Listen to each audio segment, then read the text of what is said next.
Hi, everyone. I see we have just a couple people trickling in from the waiting room, so we'll give a brief pause here to let everyone arrive before we get started.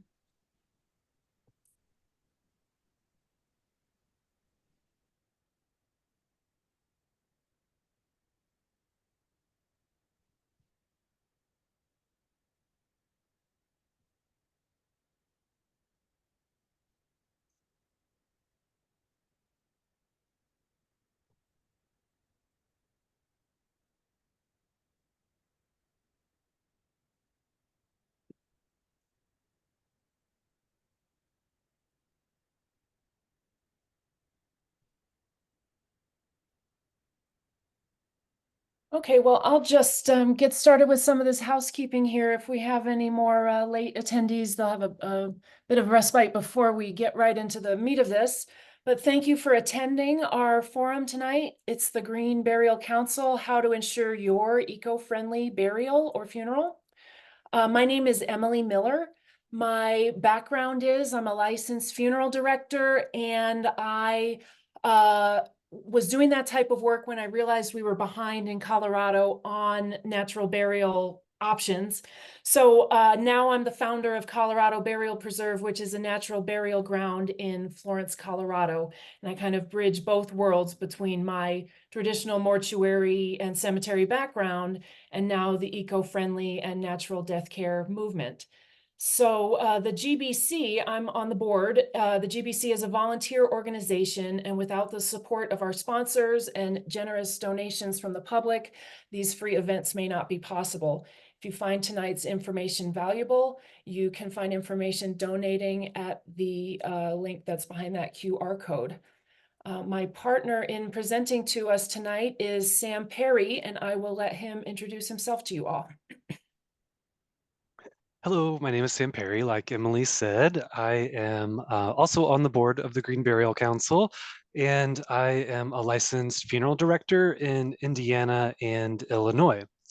I most recently became a lecturer at Southern Illinois University, teaching aspiring morticians to become funeral directors and teach a class, the first of its kind in the nation, on green funeral services. So really proud of that work. And I'm excited today to be talking to you with Emily on planning your natural funeral, ensuring an eco-friendly burial. So we should just get right into it here. And I also, as a point of housekeeping, I wanted to add, we will be leaving room at the end of our hour today to do a little of Q&A and discussion. So if you should have questions that pop up throughout the slides, feel free to go ahead and put those in the chat in the meantime, and we will have a chance to address them at the very end. So the goals for tonight's sessions are to review what makes a funeral more or less environmentally sustainable. We will take a look at some of the challenges that might present themselves when we're planning a green burial at the time of need. Therefore, it'll be pretty easy to see the benefits of what happens when you pre-plan or plan ahead for your green burial. We will look practically at what those steps are. We'll outline a practical course that you can all take. And as I said, we will have a chance to answer all of your questions.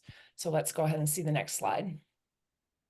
So what makes a funeral eco-friendly? To me, when I'm talking to people about this, I usually think of these three big factors. So the first one for me is body care. So what is to be done to your body in death? And the major thing that we consider here is that the body is not embalmed. So the body is not embalmed with especially toxic chemicals, so formaldehyde, glutaraldehyde, things like that. There are some more environmentally friendly embalming chemicals. And one is certified by the Green Burial Council, and you can see that on our website. But generally, we're promoting viewing of the body without embalming, presentation of the body without embalming, still in a dignified manner. The body is still usually dressed and presented for the funeral in a dignified ceremonial way. The second aspect of this is the burial container itself. So instead of being put into a metal casket or an exotic wood casket, you would be put into a biodegradable container. That could be something like a simple cotton shroud. That could be a simple pine box. There are a lot of different products out there today that you can put your body into that are environmentally friendly, and we have those on our Green Burial Council's website as well. So you can take a look at those that we certify. The third major aspect of what makes a funeral green to me is the cemetery itself. So is it a natural cemetery? Is it a hybrid cemetery? Is it a conservation cemetery? We'll get into that a little more. And what that looks like. So this picture here is a great example of a comparison of conventional and green burial. On the left, you see conventional. On the right, you see the conventional on the left and green on the right. Uh, the main thing at the cemetery is that they don't require a vault. The difference between conventional and natural also can be a matter of depth of the grave. So a natural burial is typically a little more shallow. They also leave the ground oftentimes a little more natural. So they might use natural plants, allow you to put native plants on the grave. Every cemetery is a little different. And I don't know if, Emily, you want to step in there a little bit as a cemetery operator to kind of talk a little more about that. Yeah, I would just add that so the factors around body care and the burial container, it's like, okay, there's been a death, something has to happen. Some of these are unavoidable. But when cemetery, you have a little of a it's either an opportunity or a wasted opportunity. When someone is buried, there's a now what? And so it's possible to be more eco-friendly within the more or less eco-friendly in a burial. For example, if you're mowing the lawn, watering, fertilizing, conventional lawn care versus native species management. And the more you sort of do towards native plants, pollinator habitat, you sequester carbon, you support biodiversity. So cemetery is definitely a choice where there could be a range of how eco-friendly can we make it. But I agree that this image kind of gives a good, if it were only two choices, it's definitely, there's a spectrum in the middle here, but it kind of suggests what the difference is, that's for sure. Let's go ahead and look at the next slide. Thank you. As I mentioned, when there's been a death, and whether you're choosing a green burial or some kind of other disposition, and we'll talk a little bit more about that.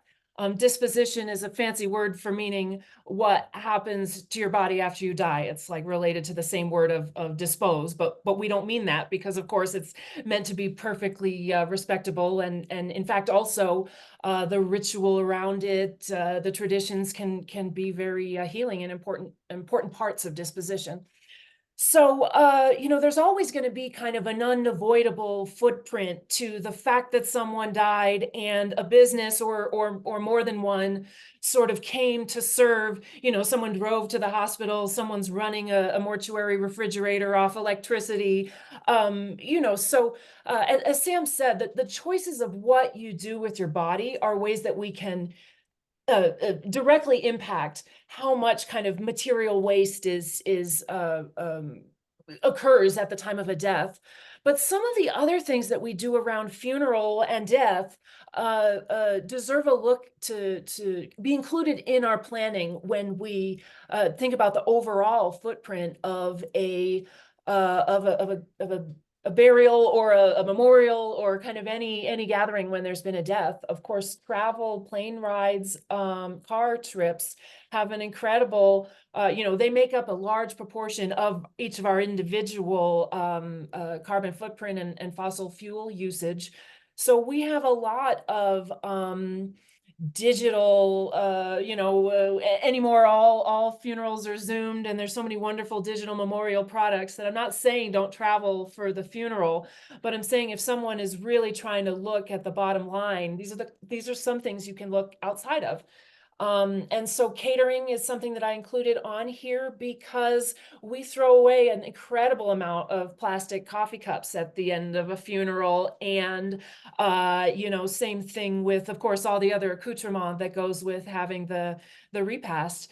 And so, whether it's something that the family is planning or this is in conjunction with a funeral provider, I would encourage all of you to put that the pressure of being the consumer and telling the funeral home or the catering company or the restaurant, this stuff is important to me. My person wanted an eco-friendly funeral. We don't want to throw away a big bag of plastic, when this is over.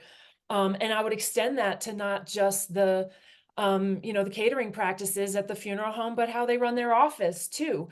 Choosing a green burial is one thing you can do to help the earth, but of course, on its own, it's only a small thing. And but we all know in this movement that small things can kind of add up to big ones. And so, okay, the printed materials, the amount that we carpool to the graveside. Yeah, the amount of carpooling and usage of maybe even vans and buses to get people around. And the other thing I wanted to add on this list is, yeah, there's the things we're choosing and the things we touch and how we get around, but also we do our legacy and estate planning around the time of funeral planning. And if you know that your desired end of life memorial activities are going to have an unavoidable footprint because all the kids live in all different corners of the continent and they will all be flying in, then we can look at in that estate planning, which environmental charities are you most, who's doing the most work in an area that's most meaningful to you and your family, and look at doing offsets, maybe not just carbon offsets, but something that's meaningful in terms of good work for the planet. For me, that's even more impactful than, wow, one person chose to have a biodegradable burial container as opposed to a metal casket, to do it at the legacy and estate planning portion of the arrangements. To me, that can kind of compound the good that we can possibly do if we think outside of just the funeral arrangements on this topic. So That let's makes go me ahead to that the makes me next slide. think of memorial contributions as well. So like giving memorial contributions to a conservation group or something in your death. And in lieu of flowers, because sometimes even the flower industry can be kind of hard on the environment. Also with tree planting, I don't typically recommend that we get real attached to the idea of planting a tree with the burial site, but certainly there's, countless other locations that would be really meaningful to dedicate a memorial tree. Great point. So this is just a little defining. So defining some industry terms. We're mostly talking about pre-planning, so planning before the time of death. But when we talk about at need, we're talking about planning at the time of death, essentially, which can make things really difficult. There's a lot of decisions to be made at the time of death. So pre-planning, it has a lot of benefits, and we're going to get into that next. So one of the benefits of pre-planning, it's actually just kind of the inverse. It's a drawback of at-need planning, meaning, we didn't have anything set up in advance. Hopefully we talked about this, but we might not have. And now there's been a death, and all of a sudden, there's we're under pressure to make these decisions. And the more unique your funeral and memorial needs are, the higher of a bar it is for those who are, left behind to plan this stuff. It's creating a larger challenge for them, the more specific our needs are. So just simply a question of locating a cemetery, funeral home, or other providers Everyone on this call knows you can start on the Green Burial Council's website on our Find a Provider page. But if someone dies suddenly, the hospital is going to give you a list of funeral homes. These folks may or may not have kind of embraced the message that we're bringing tonight with that kind of holistic idea of how we can reduce our footprint on this. It's hard to find who might be able to help us, who's going to be an ally in this process. Obviously, it's an emotional and vulnerable time. I've always said too, consider this could be happening around lack of sleep. Lot of deaths or a lot of deaths follow nights in the hospital or anywhere by people's bedside. So it's a challenging time at which the family is asked to make an incredible number of decisions, and sometimes there could be time pressure on this as well. Even with natural burial, we typically have, with mortuary refrigeration, it's not a mad rush. We can take a couple of days to figure out what needs to be done and make the arrangements and have the hole dug at the cemetery. But still, it can feel like a big challenge all at once if we're not doing some of this work ahead of time. Go ahead. So that leads into the benefits of pre-planning pretty nicely. It makes your wishes known, gives you and your family time to plan for it, right? So that those challenges can be overcome ahead of time. You can find those providers. You can figure out who if someone's going to be making your burial container maybe, and give them the time to do that sort of thing. It does help give peace of mind to your family. It can be like your last gift to your family in a lot of ways. I've had lots of families who came to me at the time of maybe their mother or father's death, and they were just so thankful for the planning that went into it by their parent, because it was such a stressful time, and because they did all of that, they could just focus on grieving, and they knew that they were doing what mom wanted, what dad wanted, which meant a lot to them. Also, not just pre-planning, but also pre-funding the funeral, which we'll get into that a little more, can help remove the financial burden too. So if that has been thought through, then your family doesn't have to worry about that either. So there's this difference between, right, pre-planned versus prepaid. Talking about it is pre-planning, writing it down is pre-planning, but then prepaying for it is that last extra step to assure it's going to take place the way you want it to, and that it's actually funded for your purposes.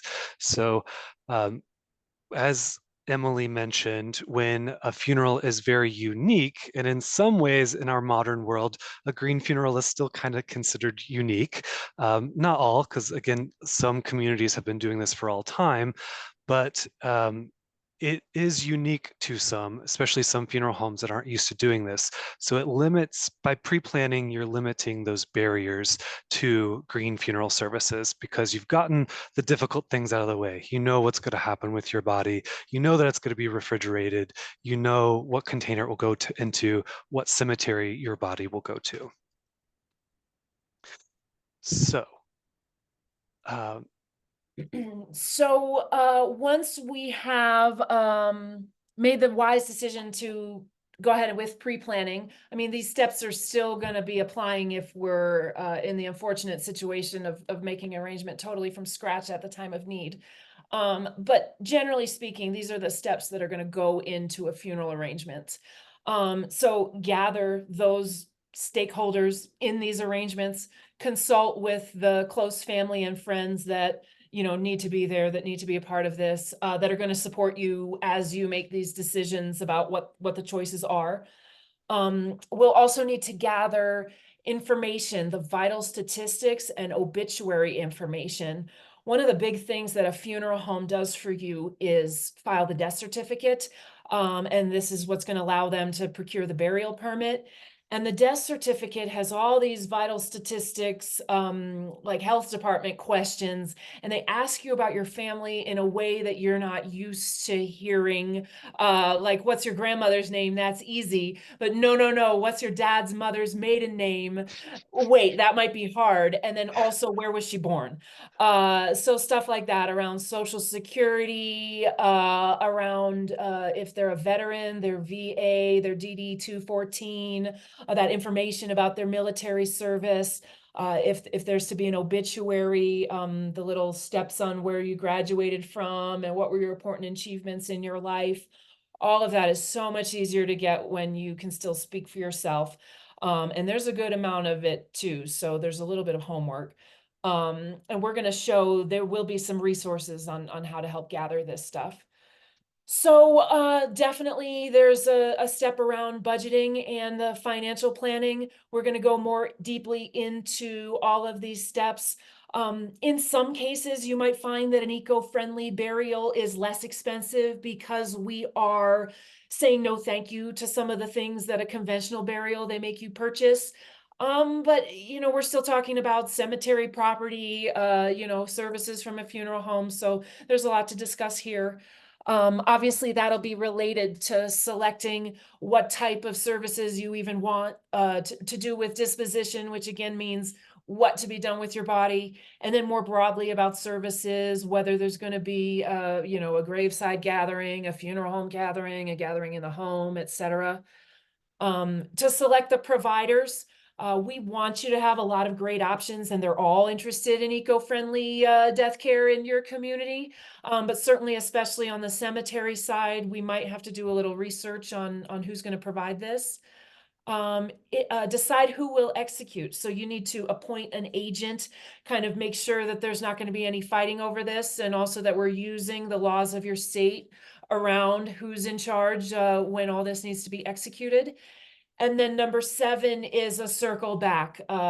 We need to continue to update this as our life circumstances change, and also share the plan with your loved ones so that they know how to find it and that they're not surprised by what it contains when it's their time to implement it.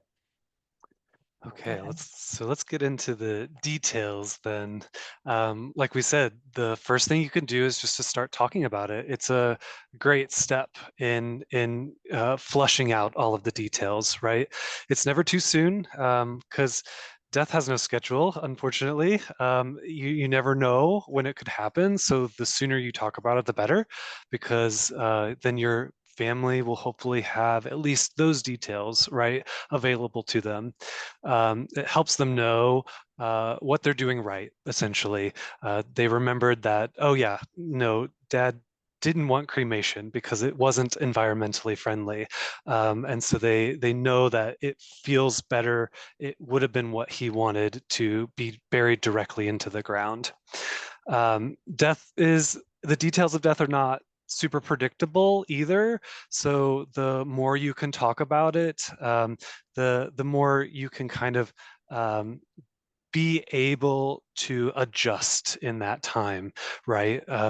So depending on the situation, certain aspects of what someone wanted might not be available where you are at that time. So the more you talk about it, the more options you have for knowing what's right for your family, and your family knows what's right for you.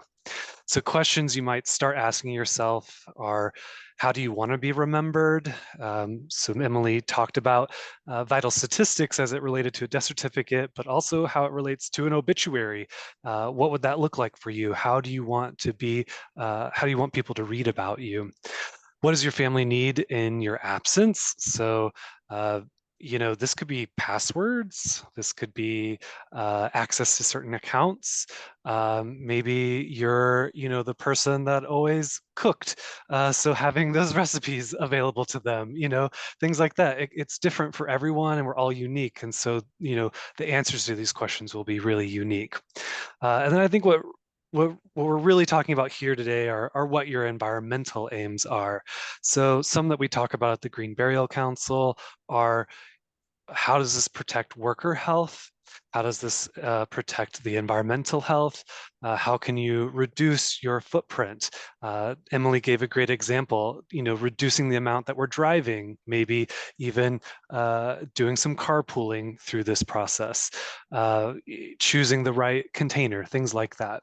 But also economics go into this, spiritual aims go into this too. So how does this practice relate to your spiritual life, your religious life, or not?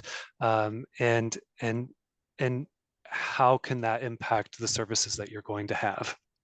Yeah, and what I think is really important on this last question is we sort of acknowledge, and we'll talk about this more specifically under disposition, but there's such a range of choices of things that you can do, even within green burial. Like, for example, is it taking place in a regular cemetery, in a conventional cemetery with a mowed lawn, because we have a family plot there?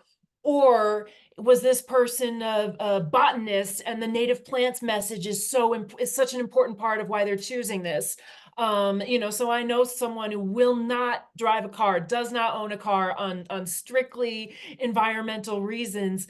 And so, to plan the right funeral for him might be totally different than someone who, just really loves green burial because of the idea of their body's nutrients can go on to feed and nourish something else, and they're being returned to the cycle. So shades of green, a halfway green burial might be perfectly good for that second person, and it might not be the right choice for that super principled carbon footprint consumer. So when we are forced to compromise, to sort of ask, why, what's the reason for the choice? That's how you find out what the true north is for, how to decide between a gray area.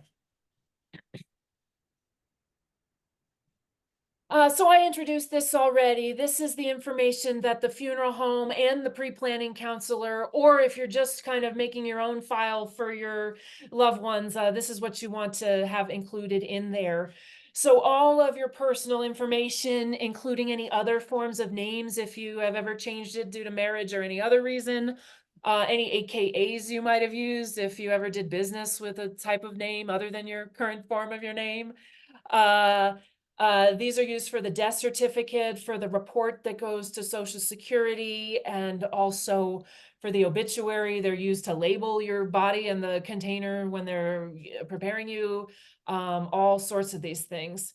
So some of the harder questions on the death certificate are your mother's maiden name, the Social Security number, date of birth, the highest level of education you finished. So this is like, if you have a graduate degree, what level? If you have a bachelor's degree, if you have some college, if you have a diploma, or if not, what year you finished, the highest you got.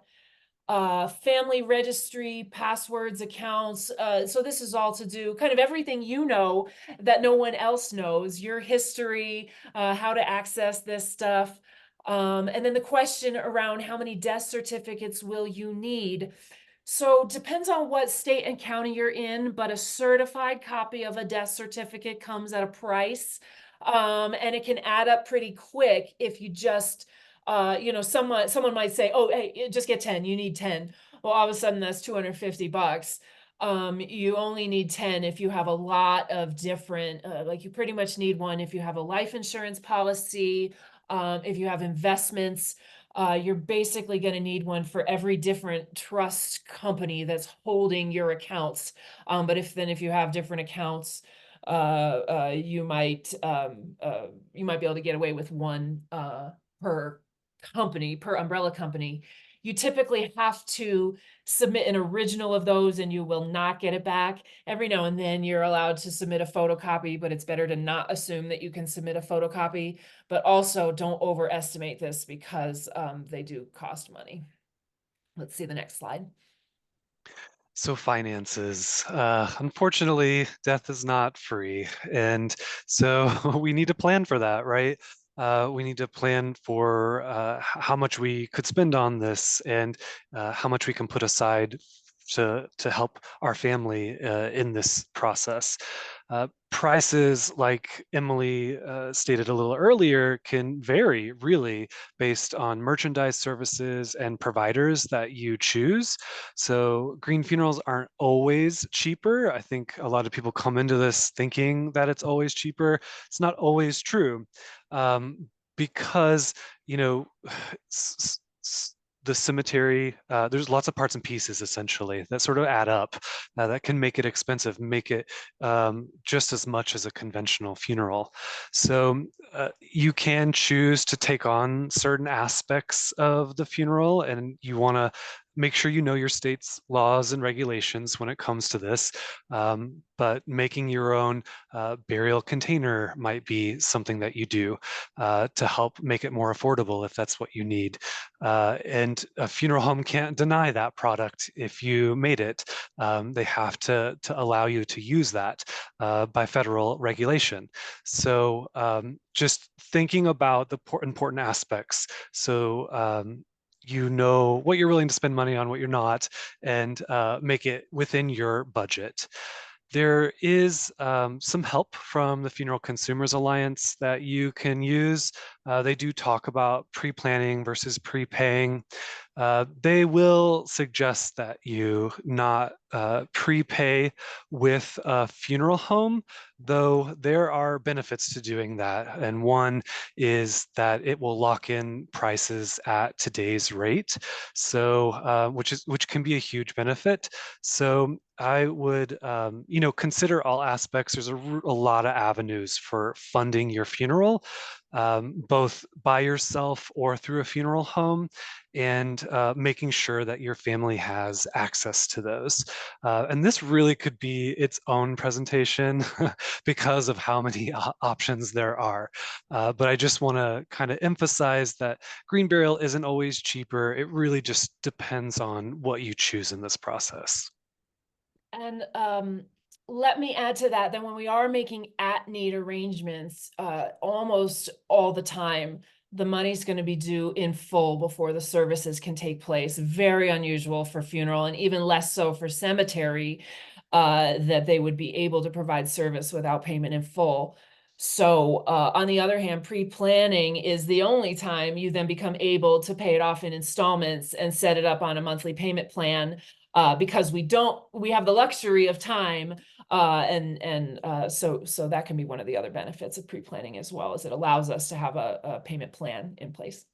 There's a Yeah, lot that of also, P's in that sentence.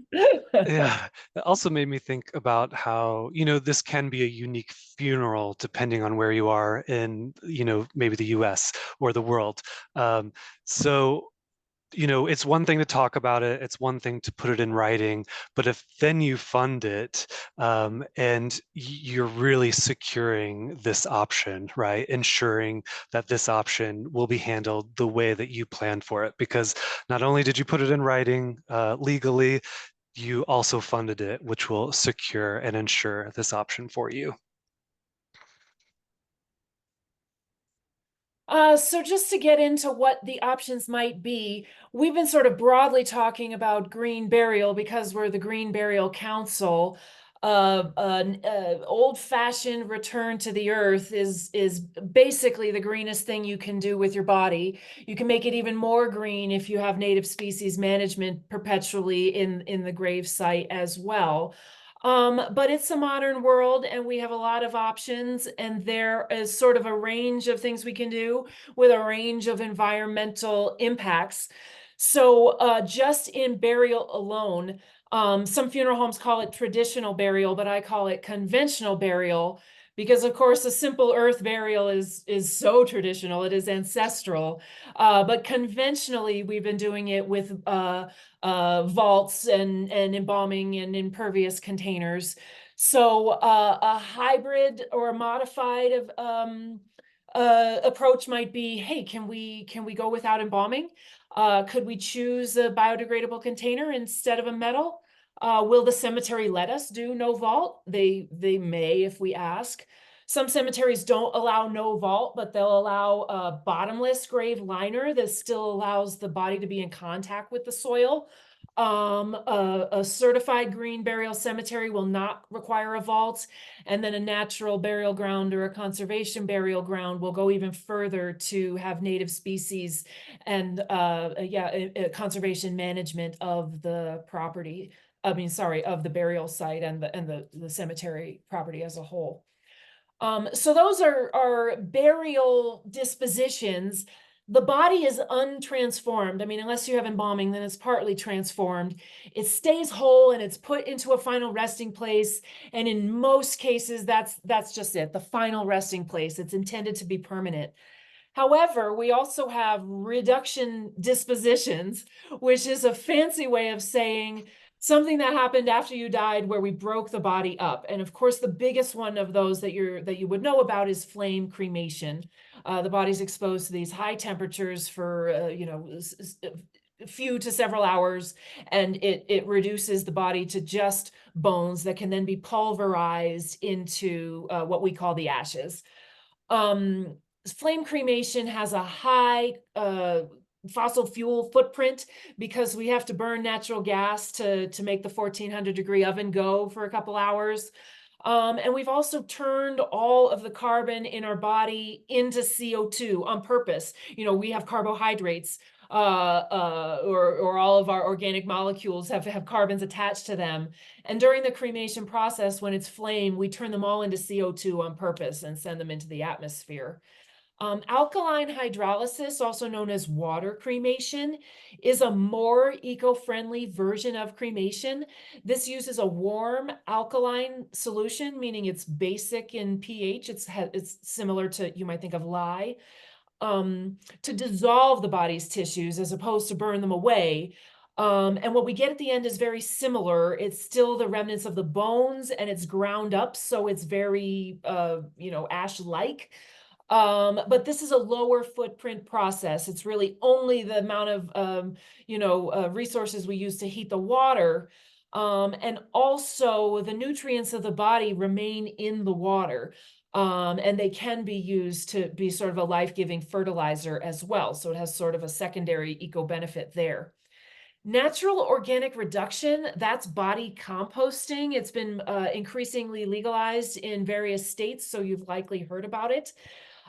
This is when the body, instead of being put in a cremation chamber, it's put in a similar chamber, but what they add in is the organic materials that would start a composting process. And they basically compost away the soft tissues of the body, and then again, in most cases, grind up the bones in the same kind of pulverizer the way they do for a cremation. We call all of, okay, and the natural organic reduction soil, again, is very life-giving. It contains all the body's nutrients, so we can then use it in a way that you can't do with cremation ashes. The NOR soil can be used towards planting a tree or restoring degraded habitat or that kind of thing. We call these all reduction dispositions because they break up the person. And the good thing about that is the family gets flexibility to divide it up between two sides of a family, or to put some at the vacation cottage and some at the, at home, or these to wear a little bit of it as a piece of jewelry. So all of those are going to have kind of more flexibility about what happens than a burial disposition, but they're all going to be more resource intensive because you have to go and be part of a process, and this process has inputs, and then something has to happen with the outputs, and all of those type of things. And in any of these dispositions, we have questions about, will there be a viewing? Will my loved ones want to spend time with the body? Who's going to be in charge of all of this? So none of these dispositions mean you can or you can't have a funeral. You can or you can't have a memorial service. We have a lot of options with all of these options. And we also have a few things that are not really options. This idea of returning to the earth when we die is so attractive, especially in our society that has been, kind of wrongly led to believe that conventional burial or immediate cremation are the only options. that sometimes I think we get too excited and we sort of believe promises that aren't all the way true about greener dispositions. So I want you to be careful. Anytime you see we're planting a tree with your cremated remains or we're planting a tree with your body, it's possible that this is not a real product or that it's not a good idea. Planting a tree with cremation is really bad for the tree. Planting a tree with a freshly non-decomposed yet dead body is also not good for the tree. We want those natural processes of the earth to take apart and reuse those nutrients before it really becomes plant food. And also there's problems around most cemeteries are really careful with their tree management. So we can't just plan like, oh, what we really want instead of a headstone at that cemetery where my grandparents already are is a tree. That's maybe not going to be a realistic goal. And also the one that puts the body in the fetal position. Yeah, they're not going to have the equipment to do that. They don't want to make a hole that's that size and shape. The mushroom suit, there's no scientific evidence that those mushrooms help decompose a body. Mushroom fungi, mycelium and fungi spores and microbes are already present in every piece of soil everywhere on earth. You don't need to buy a product to increase the action of fungi in your burial. When we do a green burial, we include organic material like flowers or pine boughs or straw, with the burial site to kickstart that biological activity. We don't need to buy something expensive and licensed and trademarked just to have natural burial. It's an ancestral practice. Let's go to the next slide. Yeah, so next would be finding a provider that's willing to do all of these things for you, right? Or figuring out what parts you want to do in your own, of course, like I mentioned before. But you could go to the Green Burial Council's website and click on Find a Provider. You'll see the funeral homes, cemeteries, and products that we certify there for being more environmentally friendly. They're all certified by a third party who goes through a really regimented process to make sure that they meet our high standards. Um, and that way you can trust that they believe in true green funeral, right? So when you go to a funeral home and maybe they aren't already certified by us, you have some questions you might want to ask. And I put these up here so you'd have um, a little more to go off of when you talk to them. Do they have refrigeration? Do they use ice for preservation? Some funeral homes don't have refrigeration, and so therefore having a viewing of the body or having the body held for any amount of time might be more difficult for that funeral home. They might have to bring the body to another funeral home, which can get complicated and might not feel good as a family member. Do they support public visitation without embalming? This is something that we require of the funeral homes that are certified by the Green Burial Council, that they support public visitation without embalming or with a certified embalming chemical. And are they home funeral friendly? And I'm gonna kind of take a bit of a side here, like why does home funerals attach to green funerals, right? Like why is that important?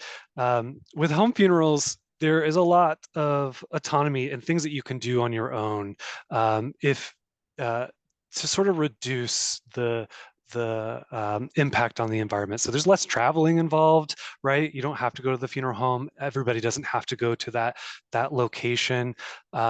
There is less products that go into that type of service, but it's a lot for a family to take on as well. So I would personally, just a personal story, I would love for this to happen to me, but I understand that my family is maybe not as comfortable with that as I am, right? And again, it takes a lot of planning, and I think that would be beautiful. I think that would be less harmful on the environment because there's less that goes into it. But my family would have to be ready for that option as well. So maybe you find a funeral home who's willing to kind of do that for you, and reduce the resources that go into that funeral, but they're willing to kind of take that on for you. As far as the cemetery goes, do they require a vault? Of course, that's the big one for us at the Green Burial Council. Are they a hybrid cemetery? Are they a natural cemetery? Are they a conservation cemetery? To what degree is their ethic of environmental stewardship?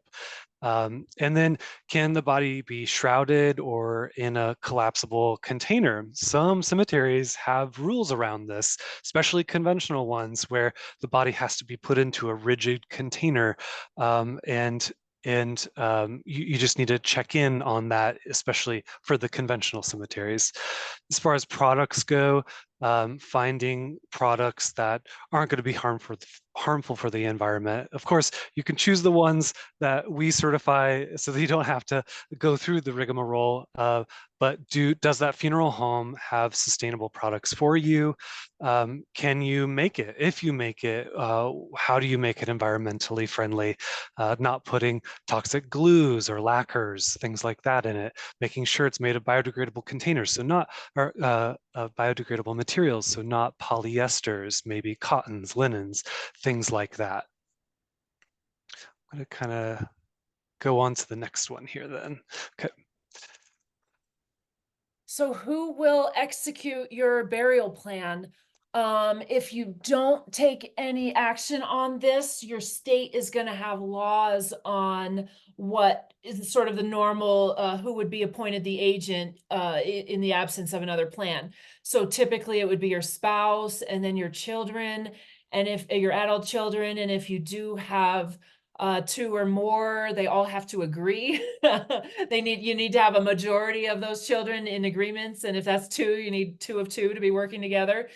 So depending on how involved your family is, how close, whether or not your family is the same person as who's helping with your medical decisions and your financial decisions, a lot of us it's not. We need to research our state laws, and sometimes it's part of your advance directive, like it's a sort of a medical document, and that might include like naming a person who is going to be in charge upon your death of specifically these are funeral arrangements and what happens with your body. In some states, it's a person who's named with certain wording in the will. In some states, there's a designation of agent form that's kind of specifically about this, to just to designate your agent. So a lot of times these are a form that has to be witnessed by not your agent. In some cases, they may also have to be notarized. So there's a little bit of homework here, especially if it's not your spouse, or it is your spouse, but there's no promise that person's going to outlive you. Who would it be if that person's not available? If the phone tree gets a little chaotic after level 1, then you need to appoint who's number 2 if it can't be your spouse, and do some research on how to do that in your state. Even if there's only one person who's kind of legally in charge of those details, there's lots of other things that we can appoint those important people to play roles at the funeral or throughout the process of, hospice, bereavement, memorialization. So that would be pallbearers, giving tributes or, contributions of talent at the services. Whether there's going to be an officiant. I see all the time for these independent-minded families who say, no, no, no, it's a green burial, there's no funeral. But that means there's no, or the burial is the funeral. But then we lack someone who's organized and making sure that the ceremony has a beginning, middle, and an end. So there's a lot of reasons you might want to have a funeral officiant, even if it's just a simple service, or even if a family is going to do a large portion of it, maybe we have an MC or a ringleader along these things.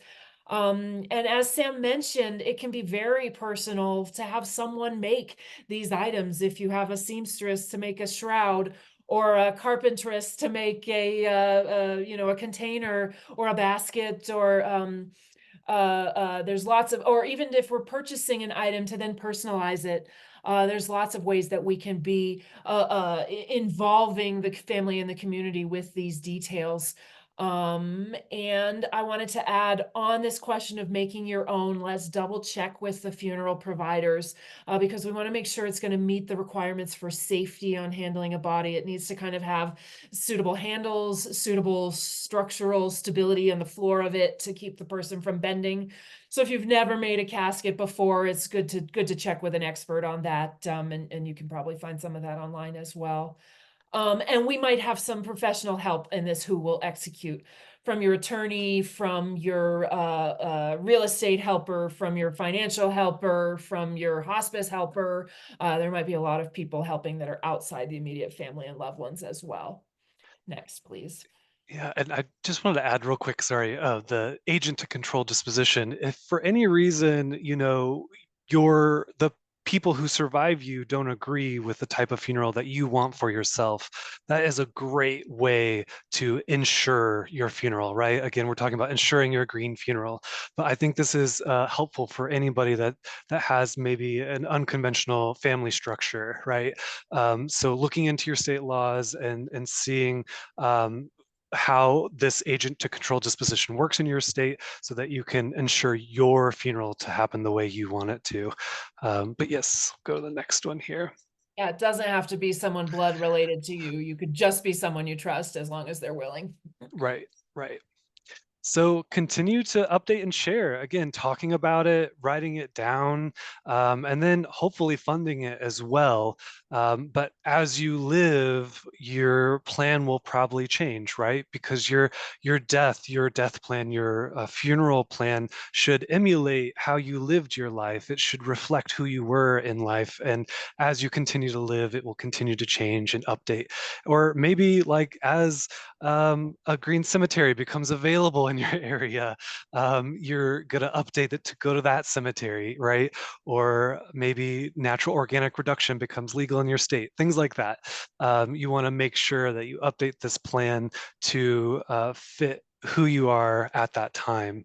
But there's some other just like um, uh, paperwork things like updating your beneficiaries. As a funeral director, it's a common problem for families to come to us and then realize that the beneficiaries of that insurance plan that's supposed to pay for this funeral, they're not the same people or they're not alive anymore, and it complicates the process. So making sure that your beneficiaries always stay up to date. So if someone dies before you and you didn't expect that and they were your beneficiary, you want to make sure to follow up and get that changed. Um, and then just to let your survivors know where to find all this information. Is it in the firebox in your closet or under your bed? Where can they find all this information that you keep telling them about all the time? Hopefully you're telling about them all the time. So when the time comes, they're that much more prepared. You know what, I would just add on this. We started this on number one, like talk about it, but I would just encourage you all to make it okay to talk about this when your family's together. You know, the time to have this discussion is not when someone's been diagnosed with a serious illness. That's already stressful enough. It's perfectly fine to get together on Mother's Day and a happy time when everyone's feeling relaxed. Kind of make it okay to say, you know, you're my beneficiary on the trust about the house, and you know, you're the one that I have appointed to speak for me if I should ever be unconscious. And it's not, I mean, it can feel, a lot of people have a strong emotional reaction to this conversation because it's like, how could you just bring up the worst thing happening when we were supposed to be having a nice time? But the fact is, death is inevitable for all of us, and many wise people are telling us that when we approach the idea of our mortality and we make it a safe topic, it's a little easier to have a good life. Because when we do the work of talking, having this necessary conversation, then, we kind of, okay, we updated it for this 6 months or for this chapter of our life. Now we can go out and know that we have no questions on what to do if something happens. So it's a hard conversation, but it comes with a sense of relief that you know you're doing the right thing. And yeah, I would just encourage you to tell the people in your family that shy away from this topic, that talking about it doesn't make it happen. And in fact, it will make it easier to kind of handle the necessary decisions when you are inevitably in those situations where someone is ailing or has died. Mm. I think I'll take this one real quick just to say that these are a couple resources we do have on our website for planning your green burial. I'm hoping that we can get Maura to drop those in the chat for you if you want to grab them, because I know you can't copy and paste that very easily. Your Green Burial Planning Guide and Going Out Green, 4 Ways to Ensure an Eco-Friendly Burial. This presentation was inspired by these two documents that were put together by Lee Webster when she was on our board. So I highly recommend, downloading those, printing those, and putting your plan onto those. But other than that, we are kind of to the point of taking questions. I think we went a little over on time as well, but I think we're both kind of happy to stick around and answer questions if anyone has them. Seems like we have a few in the chat here. Oh, we had a question. What if the only cemeteries near me are hybrid cemeteries? I think you touched on that a lot, but is there anything you want to add? We are doing advocacy work all we can around the conventional funeral cemetery industry to increase the options for natural burial, everywhere. So there is plenty of opportunity to get involved on the community level. In your community who would want this type of burial and what might be a good use of space, form start being an activist towards this. But I would say that hybrid natural burial is one of our it's one of our growth areas because it's one of the most straightforward ways to make natural burial options available in more zip codes. So, the hybrid green burial is green because the body can return to the soil. The body's carbon is totally sequestered permanently in the earth. It will never in foreseeable future, what we call perpetuity, become part of the atmosphere. And so, okay, the downsides of a hybrid burial are they're still using sod and mowing the lawn. We can encourage them to get better about that too. I think almost every cemetery has an unused portion of the property. Can they do a pollinator garden there? If you let them know how important to you it is, frankly, cemeteries are businesses, and we can put some pressure on them to serve the needs of their community the way we do, in groceries and car shopping and kind of all the things. I got a question directly to me too. It says, are there any tips you have for someone interested in this field, particularly green burial, sustainable parts in the industry, especially for someone that isn't in college yet, junior in high school? So this is a great question. Thank you for asking it. I highly recommend going to our website. Our website is filled with information about just what is green burial and even research articles on some of the more specific things. Um, I also would say that this field is a difficult field to be a part of, and not to scare you away, but just to kind of paint the reality of it. Death has no schedule, so therefore, as a funeral director, especially, you end up giving a lot of yourself to the field. So taking the time to reach out to a local funeral home, to even just shadow and see what it's like to do that work. Hopefully you have a green funeral home in your area. You could kind of look at our website and see if you do.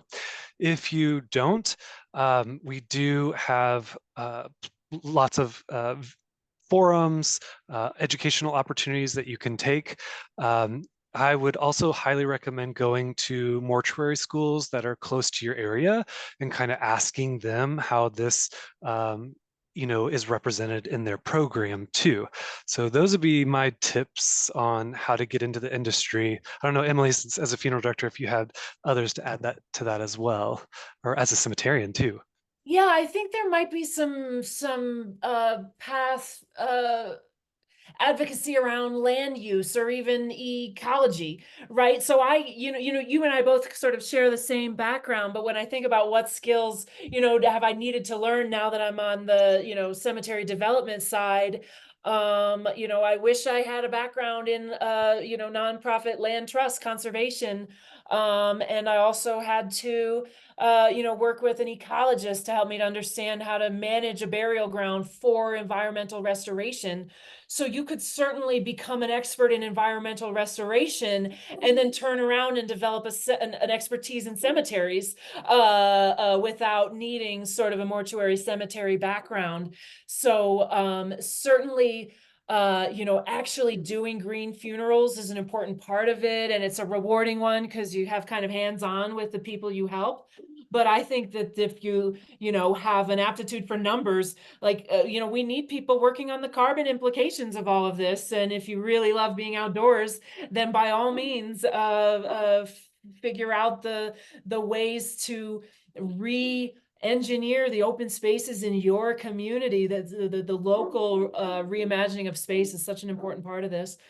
Yeah, you bring up a good point that it takes a community to help support in death, and then especially environmental death too. So maybe even taking something that you're interested in and applying it to this field. We need lawyers in this field. We need, financial advisors in this field. We need all sorts of different kinds of people. And I'm really proud of the Green Burial Council to kind of represent that diversity to help support this field too. We So. also need artists. We need filmmakers. Artists, yes, yeah, exactly. To put the narrative out there, right? Yeah. Uh, okay. Other questions, Maura or Emily? Do you see one? Yeah, I see Lindsay says, what are the top 2 to 3 things we can do to prepare if you don't know where we'll be when we die? And of course, this is a really common situation because our society is increasingly mobile. You may firstly get it in writing and have the conversations. So the complication about not knowing where you're going to be when you die is you don't necessarily know what cemetery or who the providers would be. But if you know for a fact, you start with the things you do know. I want it to be green. I need it to be a natural burial. I want my family to be able to plant with my remains, so maybe it needs to be a reduction disposition. Get those in writing and have those conversations. I'm going to say that's a 1.5 thing. And the other 1.5 thing is there may be options for pre-funding it through a life insurance company. And they have sort of life insurances that are designed to pay for your funeral. And they might include clauses that trigger if you die over 75 miles away from home at the time of death. And so, but the downside of something like that is it may change when you change states. But the upside of doing something like that with an insurance company is you keep control over that money, and you're going to be able to roll it into a policy in your new state, or be able to use the cash value for something else if you're still living and it's within the terms of that. So you could pre-plan and pre-fund even if you don't know what cemetery or what funeral home yet.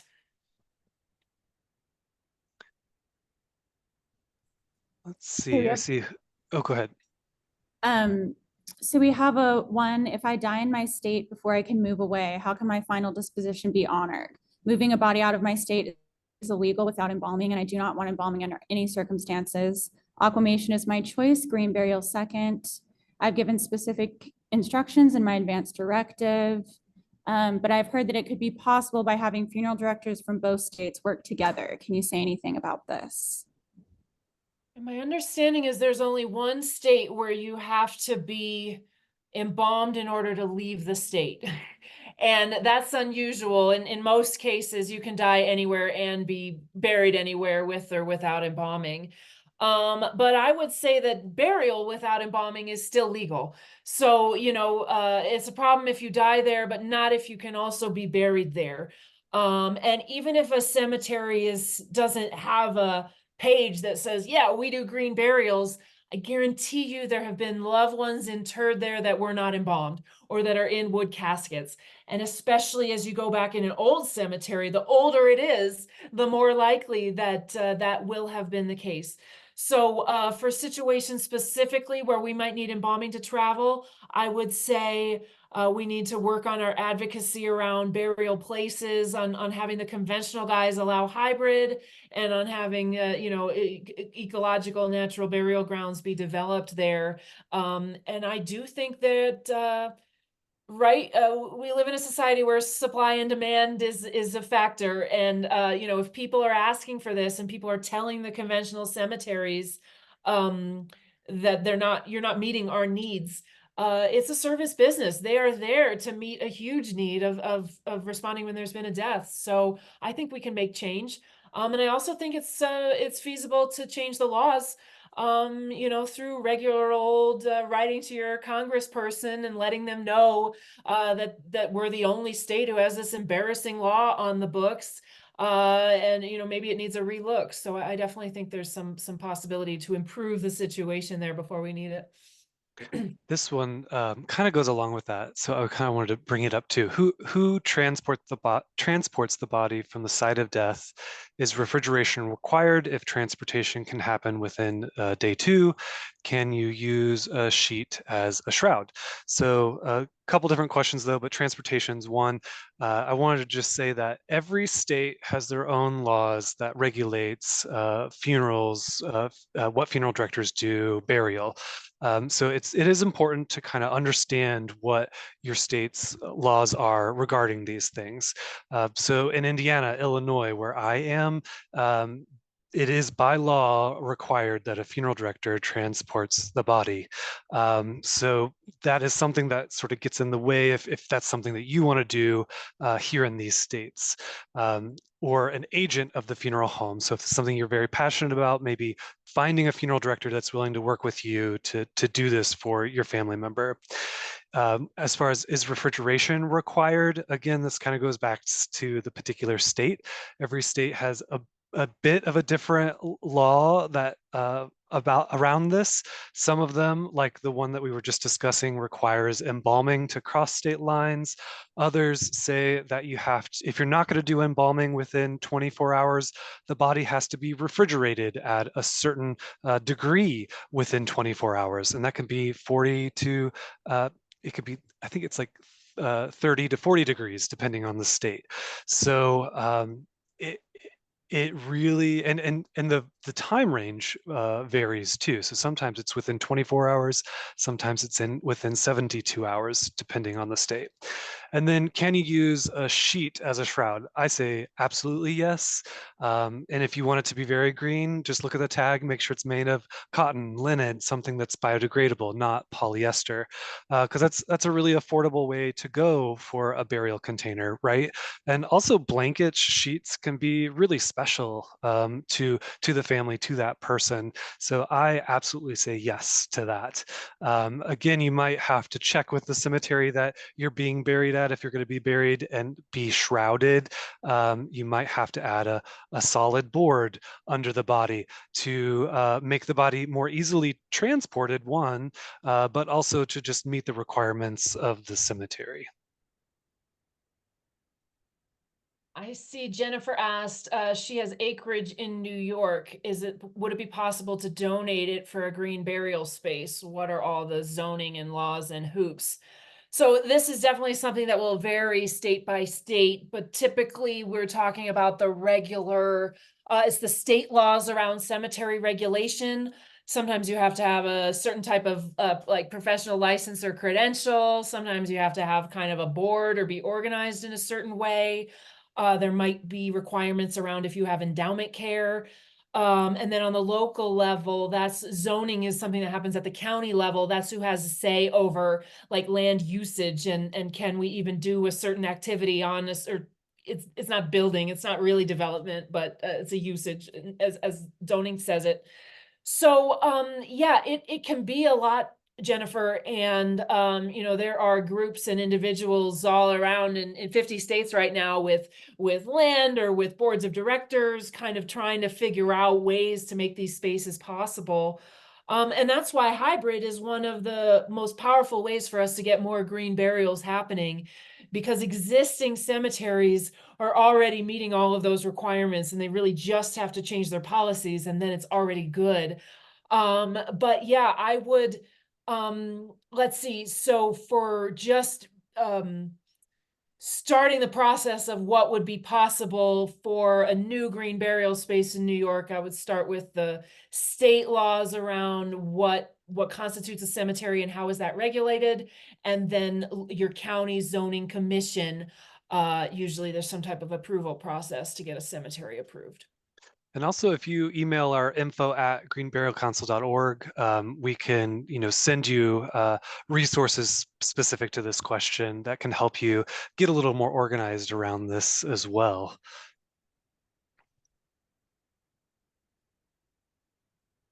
Oh, I see that someone lives near SIU, so hey, go Salukis.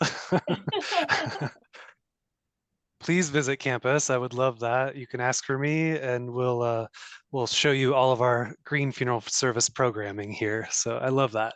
Thank you. I believe that's all the questions we had. All right. Well, thank you so much. I do, before we go, just want to say again, this is all put on free, and it's put on free because we get donations for doing this. So if you did enjoy this and got some value out of it, we really appreciate your donation for this cause. It goes right back into more education for future presentations. So take your cameras out, scan that QR code, it'll take you directly to our donation page. And then if you didn't get a chance to ask us questions, again, you could email our info@greenburialcouncil.org, or you can reach out to Emily or I directly via our emails here. We also have Krista at the helm, and you could give her a call and talk to her directly as well.